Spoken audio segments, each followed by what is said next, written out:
Halo anak-anak, apa kabar? Nama saya Indri Astuti. Saya adalah guru mata pelajaran Bahasa Indonesia.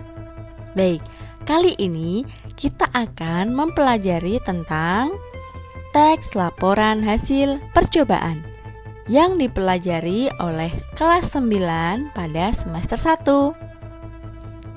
Simak baik-baik video penjelasannya ya.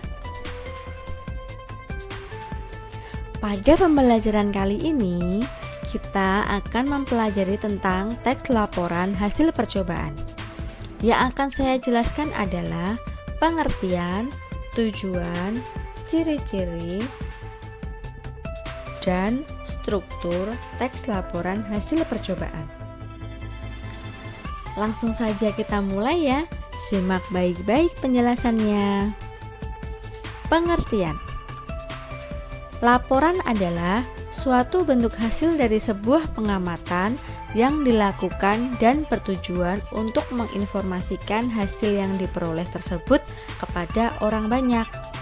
Nah, dari pengertian laporan itu bisa disimpulkan bahwa teks laporan percobaan adalah teks yang berisi paparan tentang tujuan, proses, dan hasil percobaan, baik itu menguji ataupun membuktikan suatu teori.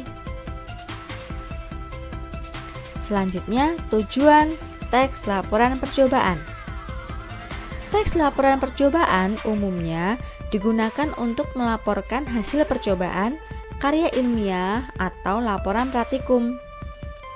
Tujuan teks laporan hasil percobaan adalah untuk memberikan informasi kepada pembaca tentang hasil percobaan yang telah dibuat. Teks laporan hasil percobaan bersifat umum atau universal. Selanjutnya, ciri-ciri teks laporan hasil percobaan. Yang pertama, melaporkan hasil percobaan. Ciri yang kedua, percobaan ilmiah dilakukan guna menguji sesuatu. Ciri yang ketiga, teks laporan percobaan diawali dengan memaparkan tujuan percobaan.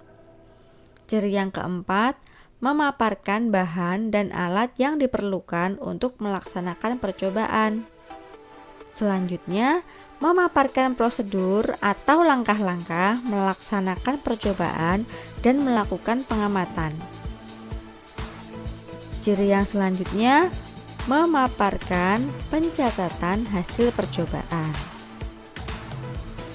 Nah, ciri-ciri yang selanjutnya adalah di akhir laporan dipaparkan simpulan hasil percobaan berdasarkan hasil analisis terhadap data hasil pengamatan. Nah, kemudian teks laporan hasil observasi itu harus mengandung fakta. Fakta adalah sesuatu yang bisa dibuktikan dan nyata adanya. Contoh fakta, misalnya, hari ini 20 siswa MTS Ma'arif Lingo mengikuti pembelajaran daring. Nah, itu adalah contoh fakta karena menunjukkan angka yang jelas, yaitu 20 siswa. Coba bandingkan dengan kalimat ini. Hari ini beberapa siswa MTS Ma'arif Lingo mengikuti pembelajaran daring. Nah, kalimat kedua yang saya contohkan itu bukan fakta karena ada kata beberapa. Beberapa di sini tidak menunjukkan sebuah kejelasan ataupun keakuratan. Nah, kalimat yang tidak mengandung keakuratan atau tidak jelas jumlahnya itu disebut opini. Sedangkan pada teks laporan hasil percobaan itu harus mengandung fakta. Begitu. Sudah tahu perbedaannya ya antara fakta dan opini? Nah, ciri yang selanjutnya bersifat objektif. Kemudian harus ditulis sempurna dan lengkap. Nah, jadi nanti dalam teks laporan hasil percobaan itu ada struktur teks yang harus dipenuhi dan harus ditulis dengan lengkap. Ciri yang selanjutnya adalah tidak memasukkan hal-hal yang menyimpang, mengandung prasangka atau pemihakan. Ciri yang terakhir adalah disajikan secara menarik, baik dalam hal tata bahasa yang jelas, isinya berbobot, maupun susunan logis. Nah, itu tadi ciri-ciri teks laporan hasil observasi. Selanjutnya, struktur teks laporan hasil observasi. Struktur teks laporan hasil observasi itu terdiri dari 2. Yang pertama, pernyataan umum, dan yang kedua, uraian. Di dalam uraian ini nanti masih terbagi menjadi 7 bagian. Kita bahas satu persatu ya. Yang pertama, struktur teks laporan hasil percobaan. Struktur yang pertama, pernyataan umum.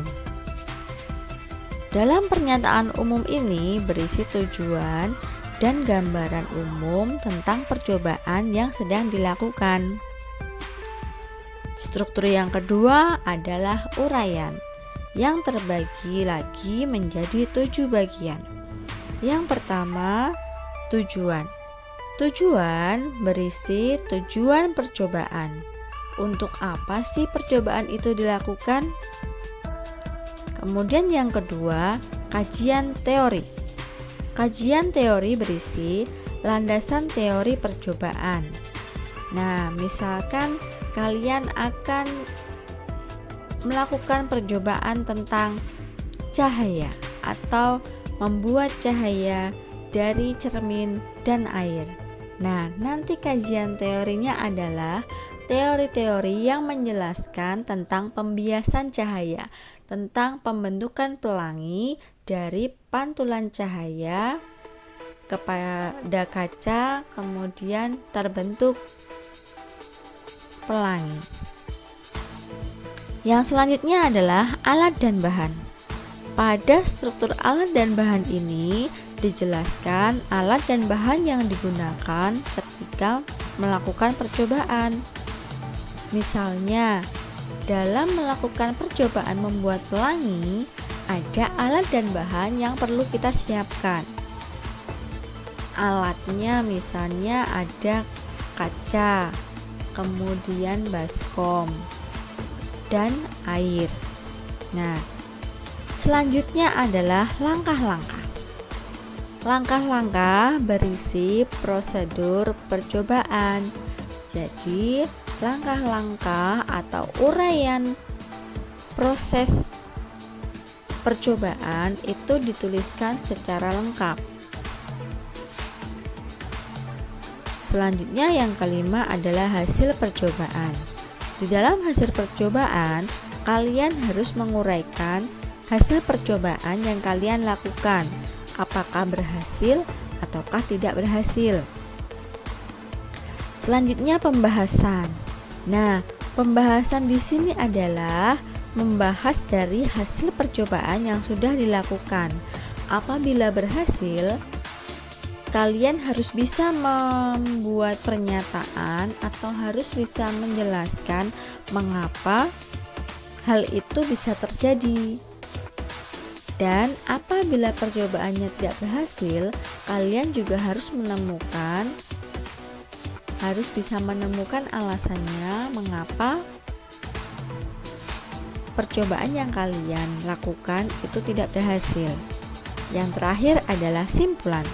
Simpulan adalah hasil dari percobaan dari awal hingga akhir, kemudian kalian rangkum menjadi beberapa kalimat sebagai inti dari hasil percobaan yang telah kalian lakukan. Nah, itu adalah penjelasan tentang pengertian, tujuan, ciri-ciri dan struktur teks laporan hasil percobaan. Sekarang saya mempunyai contoh teks laporan. Nah, ini adalah contoh teks laporan hasil observasi tentang percobaan membuat pelangi. Di sini sudah dikelompokkan berdasarkan strukturnya. Contoh tujuan, contoh alat dan bahan, kemudian langkah-langkah, hasil, dan kesimpulan. Setelah kalian membaca contoh teks laporan percobaan membuat pelangi, cobalah kalian praktekkan sendiri di rumah ya. Nah, itu penjelasan dan contoh teks laporan hasil percobaan. Semoga kalian paham dan bisa mengerti apa yang saya sampaikan. Apabila ada pertanyaan ataupun ada hal yang kurang jelas, silahkan kalian tuliskan di kolom komentar ya. Sekian dari saya. Wassalamualaikum warahmatullahi wabarakatuh.